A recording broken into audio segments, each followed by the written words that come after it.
23,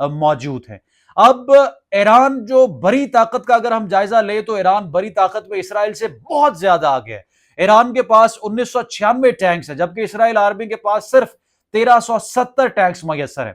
اگر ہم بڑی طاقت کا جائزہ لیں دونوں ممالک کے درمیان تو بڑی طاقت میں ایران اسرائیل سے کئی گنا زیادہ طاقتور ہے۔ اور یہاں پر یہ میں آپ کو بتا دوں کہ جو ایک جعلی اور سوڈو ڈیفنس سسٹم کا کلیم کیا جاتا رہا ہے اسرائیل کی طرف سے، آئرن ڈوم 1 2 ڈیفنس سسٹم فلاں، وہ مکمل طور پر ناکام ہو چکا ہے، کیونکہ اس ساری کی ساری جنگ میں متعدد مرتبہ اسرائیل کی سرزمین کے اندر نہ صرف طیارے داخل ہوئے ہیں بلکہ ان کے فضائی حدود کے اندر بیلسٹک میزائلز ہم نے داخل ہوتے ہوئے دیکھے ہیں۔ وہاں پر باقاعدہ ملٹری جو ان کے کیمپس ہیں ان کو ٹارگٹ کیا گیا ہے۔ تو وہ آئرن ڈوم سسٹم جو فضا میں ہی اپنے خلاف آنے والے راکٹس کو یا میزائلز کو تباہ کر سکتا تھا، وہ تو ہم نے کہیں پر دیکھا نہیں، تو اس کا مطلب ہے کہ وہ ایک جھوٹ کا پلندہ تھا، اس میں حقیقت کچھ تھی ہی نہیں۔ ایران بڑی طاقت میں اسرائیل سے بہت زیادہ آگے ہے اور ایران کے پاس 1996 ٹینکس ہے اور اسرائیل آرمی کو صرف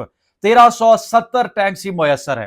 آرمڈ وہیکلز کی تعداد میں بھی ایران کا پلڑا بہت بھاری ہے۔ ایران کے پاس 65,768 جبکہ اسرائیل کے پاس 43,407 آرمڈ وہیکلز ہے۔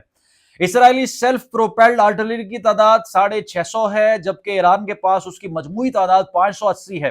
ایرانی آرمی کے پاس ٹوڈ آرٹلری کی تعداد 2050 ہے جبکہ اسرائیل کے پاس ان کی کل تعداد 300 ہے۔ ایران کے موبائل راکٹ لانچرز کی تعداد 775 ہے جبکہ اسرائیل کے پاس یہ صرف 150 ہیں۔ بحری لحاظ سے بھی ایران اسرائیل سے بہت زیادہ طاقتور ہے۔ ایران دنیا کی 37ویں بڑی بحری قوت ہے جبکہ اسرائیل اس میدان میں 46ویں نمبر پر آتا ہے۔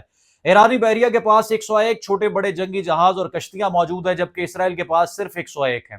ایران کے پاس 19 آبدوزیں ہیں جبکہ اسرائیلی بحریہ کے پاس صرف 5 آبدوزیں ہیں۔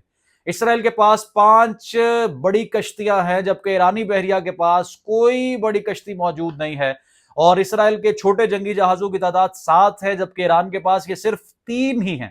ایران کے پاس سمندر کی تہہ میں بارودی سرنگیں بچھانے والی صرف ایک مشین ہے جبکہ اسرائیل کے پاس ایسی کچھ زیادہ مشینز موجود ہیں۔ ناظرین، یہ تمام تر فیکٹس اینڈ فگر جو ہے گلوبل فائر انڈیکس نامی ایک معتبر آن لائن ویب سائٹ سے لیے گئے ہیں جنہوں نے دنیا کے 145 ممالک کی جنگی صلاحیتوں اور معاشی طاقت کا جائزہ لیا ہے، اور یہ تمام تر فیکٹس اینڈ فگرز بالکل ایکوریٹ ہے۔ اگر ہم دونوں ممالک کے دفاعی بجٹ کا جائزہ لینے کی کوشش کریں تو یہ بات قابل غور ہے کہ چند مہینے پہلے یا گزشتہ سال تک تو اسرائیل کا دفاعی بجٹ ایران سے بہت زیادہ تھا، لیکن اس عرصے میں ان چند مہینوں میں بہت سی جنگوں میں خود کو انگیج رکھنے کے بعد اسرائیل دفاعی طور پر اور بجٹ کے لحاظ سے مکمل طور پر بینکرپٹ ہو چکا ہے۔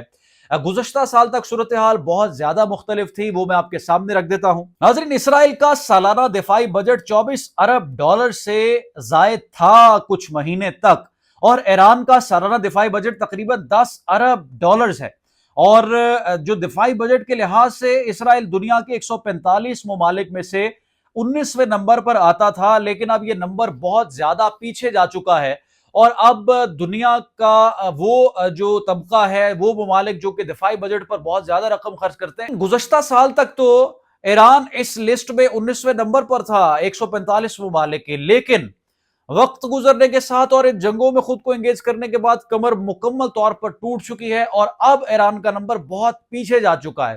اگر دفاعی بجٹ کے اعتبار سے بھی دونوں ممالک کا اس وقت جائزہ لیا جائے تو ایران اسرائیل سے کچھ کم نہیں ہے۔ ناظرین، ویلاگ کے اختتام پر سب سے اہم بات کہ اگر دونوں ممالک کی فوجیں کھل کر آمنے سامنے آ جاتی ہے، یعنی ایک ورلڈ وار 3 کا آغاز ہو جاتا ہے، تو یہ صورتحال بہت زیادہ خوفناک ہوگی، کیونکہ ایران اور اسرائیل کے درمیان جنگ صرف ان 2 ملکوں کے لیے نہیں ہے بلکہ پوری دنیا کے لیے ہولناک ثابت ہو سکتی ہے، اور اس کے اثرات کئی دہائیوں تک موجود رہیں گے۔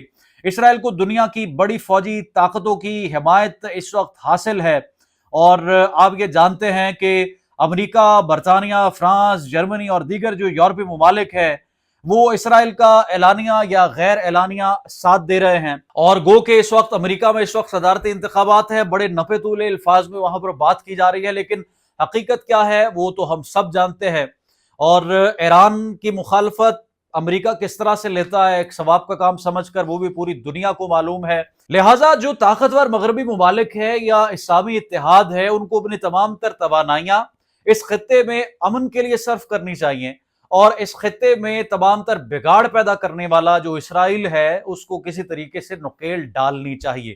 اب آنے والے چند گھنٹوں میں یہ جو جنگ ہے کیا صورتحال اختیار کرتی ہے، یہ آپ کے سامنے رکھیں گے۔ آپ کامنٹ سیکشن میں قیمتی رائے ضرور آگاہ کریں۔ رخشان میرکودے، کیپٹل ٹی وی سے اجازت، اللہ حافظ۔